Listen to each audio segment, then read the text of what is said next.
Olá, bem-vindos ao nosso canal Web Canônico. Hoje apresentamos mais um programa da série Direito Canônico e Secretaria Paroquial.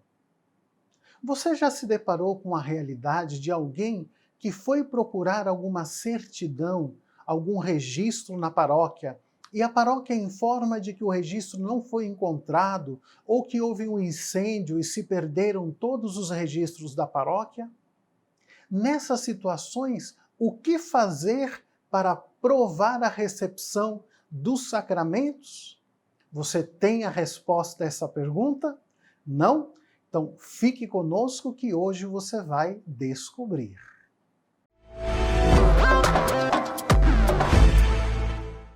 Primeiramente, é importante esclarecermos de que os registros dos livros paroquiais são documentos que gozam de fé pública eclesiástica.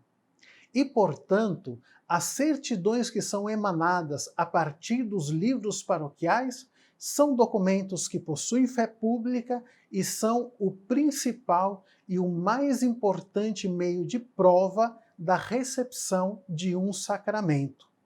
Por isso, as anotações nos livros paroquiais devem ser realizados com muita cautela para que nada venha a acontecer com esses registros paroquiais.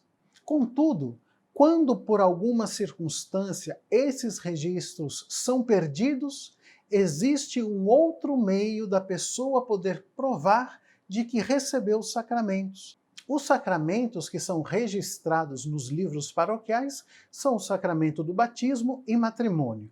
Em algumas situações, dependendo das determinações do bispo diocesano, também os registros do sacramento da confirmação.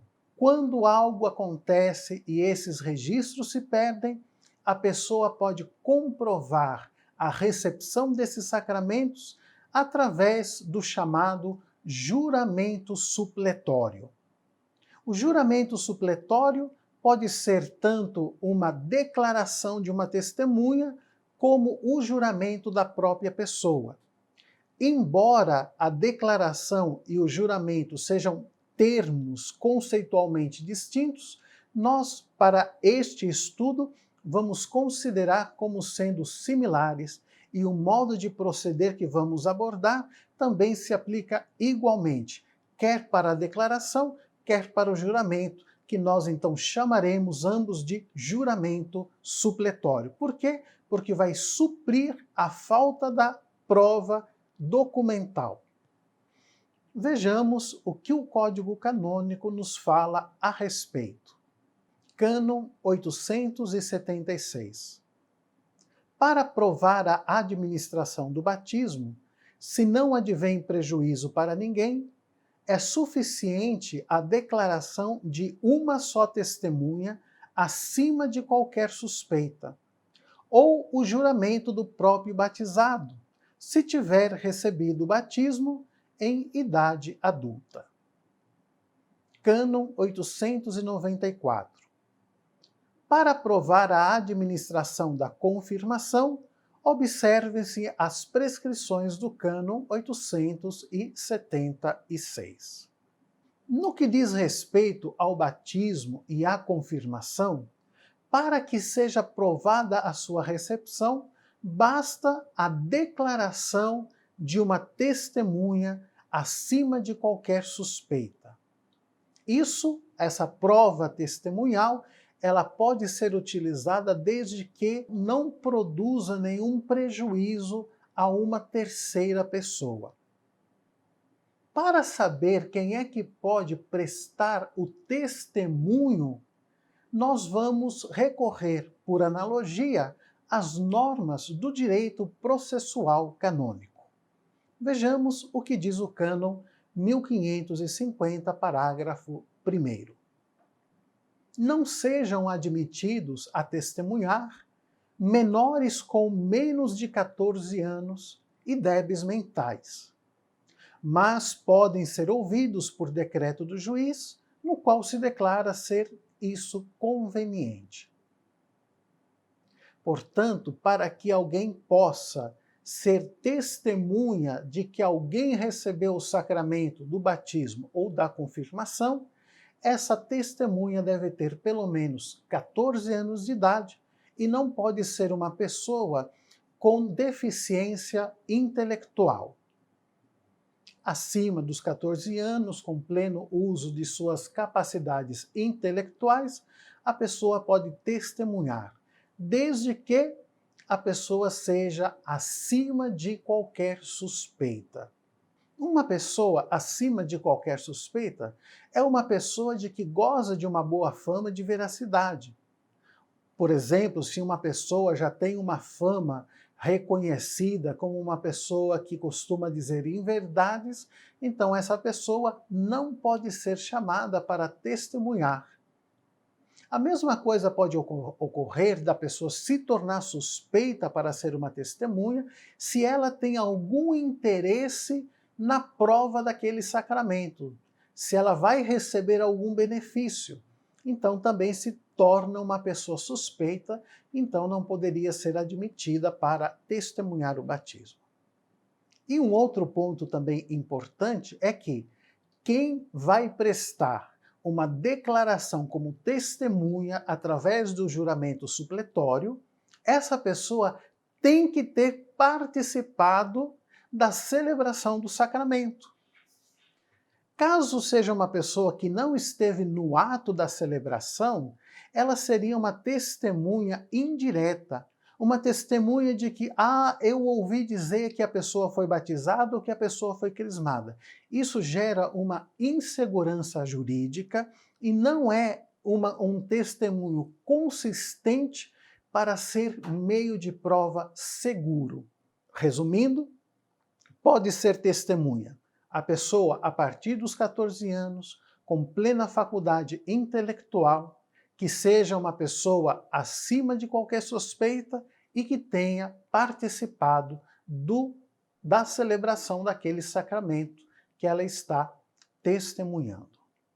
Por sua vez, se a pessoa, ela mesma, recebeu o batismo a partir da idade adulta, então não precisa que ninguém testemunhe, porque ela mesma vai poder jurar que foi batizada. Para o batismo, e apenas para o batismo, a idade adulta é considerada quando a pessoa atinge o uso da razão, o que significa que ela completou 7 anos de idade. Quando a pessoa completa 7 anos de idade, a Igreja reconhece a presunção de que ela tem pleno uso de suas capacidades intelectuais. E por isso, ela mesma pode jurar de que foi batizada, porque ela tem consciência de que ela recebeu o sacramento. Para o crisma, se utiliza também esse mesmo critério. Então, se a pessoa também recebeu o sacramento do crisma depois de ter completado 7 anos de idade, então ela mesma, na falta da prova documental, pode fazer um juramento supletório, falando, por meio de juramento, de que ela recebeu o sacramento, quer do batismo, quer da confirmação. Quando se trata de querer provar a recepção do batismo para fins matrimoniais, devemos ter uma cautela enorme no uso do juramento supletório, quer por meio de testemunha, quer através do juramento da própria pessoa. Aqui eu quero abrir um parênteses para dizer para vocês o seguinte, olha, não é raro situações onde, para o casamento, a pessoa que já foi casada na igreja inventa desculpas de que, eu fui batizado na fazenda, não tinha registro naquela época, a paróquia onde eu fui batizado pegou fogo, não é? E se inventam histórias com o fim apenas de contrair matrimônio, quando a pessoa não pode contrair matrimônio porque ela já foi casada. E como havíamos acenado anteriormente, o matrimônio ele vai registrado no livro do batismo da pessoa, naquele registro do livro de batismo, de maneira de que os sacramentos que em regra não se repetem, são registrados todos ali. quando se trata de provar o batismo para fins matrimoniais, devemos ter muita cautela. Até porque essa prova, quer testemunhal, quer por meio de juramento, ela pode trazer prejuízo a terceiros. E se ela trouxer prejuízos a terceiros, ela não pode ser admitida. Tratando-se de matrimônio, então, se não se encontra o registro, primeiro é necessário fazer uma séria investigação. E se não trouxer prejuízo para ninguém, aí sim, e somente assim, poderá ser admitida a prova testemunhal ou o juramento. Mas como fazer o juramento supletório? Vamos agora direto ao ponto.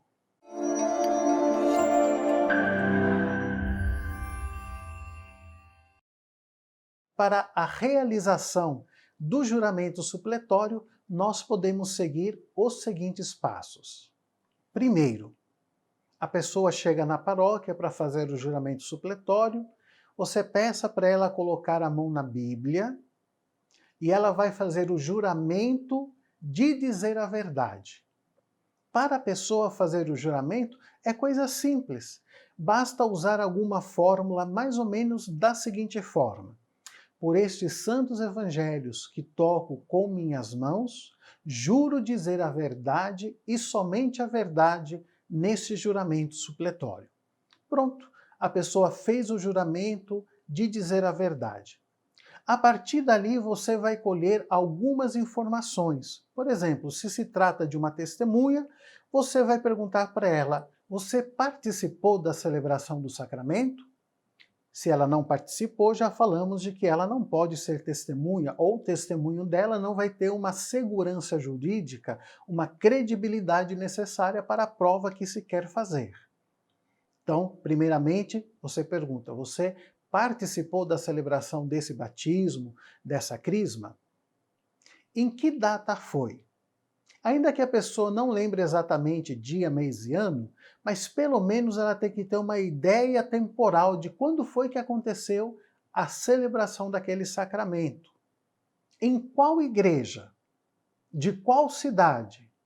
São algumas informações para situar essas informações que vão ser supridas através da prova testemunhal. Se possível, e a testemunha recordar, você pode perguntar também qual foi o ministro, né? O bispo tal, o padre tal, o diácono tal, né? Qual foi o ministro? Quais foram os padrinhos? Claro que às vezes a pessoa não vai ter essas informações todas de maneiras claras, mas você pode tranquilamente perguntar. Se for a própria pessoa que está fazendo o juramento, depois do juramento de dizer a verdade, você pergunta: você recebeu o sacramento do batismo, do crisma? A pessoa obviamente vai dizer que sim, ela está ali para isso, né? Pergunte para ela: em que data? Mais uma vez, ainda de que não seja uma data certa, dia, mês e ano, pelo menos uma noção temporal, o ano em que a pessoa recebeu aquele sacramento. Em que igreja? Em qual cidade? E se a pessoa também recordar, qual o ministro, bispo, padre, diácono? Quais foram os padrinhos? Essas informações recolhidas vão ser redigidos em uma ata. Para essa ata do juramento supletório, o meu conselho é de que a paróquia tenha um livro de ata específico para o registro dos juramentos supletórios. E para cada ata, um número de registro e as páginas todas numeradas. Por quê? Porque, se necessário, poderá, a partir dessa ata escrita no livro, se emanarem depois certidões, como nós veremos daqui a pouco. Para a redação da ata, é coisa simples também. Pode ser algo mais ou menos da seguinte forma: em tal dia, diante de mim fulano de tal, compareceu ciclano de tal, que, tocando nos evangelhos, jurou de dizer a verdade e afirmou, se for testemunha, que presenciou o batismo de fulano de tal. Se for a própria pessoa, que recebeu o batismo celebrado no dia tal, na igreja tal, da cidade tal, administrada pelo padre tal, sendo testemunhas não, sendo padrinhos fulano de tal, e por ser expressão da verdade, firmamos o presente e depois local, data e as assinaturas. Assina, não é, o próprio pároco ou a secretária por meio de delegação do pároco. E a própria pessoa que faz quer o testemunho, quer o juramento, se for a própria pessoa que está ali realizando este juramento supletório. No que diz respeito à possibilidade da própria secretário paroquial, colher esse juramento supletório, redigir e assinar a ata, nós vamos remeter a outro vídeo onde nós já explicamos sobre a possibilidade do secretário ou secretária paroquial de assinarem certidões. Em regra, o pároco pode delegar o secretário ou secretária, quer para colher esse juramento supletório, quer para assinar aquele documento, não é, registrado em ata.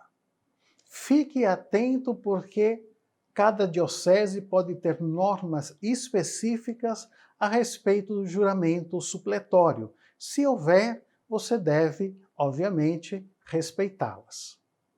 Após a redação da ata, é possível emanar um certificado, não um certificado de batismo ou de crisma, mas um certificado do juramento supletório.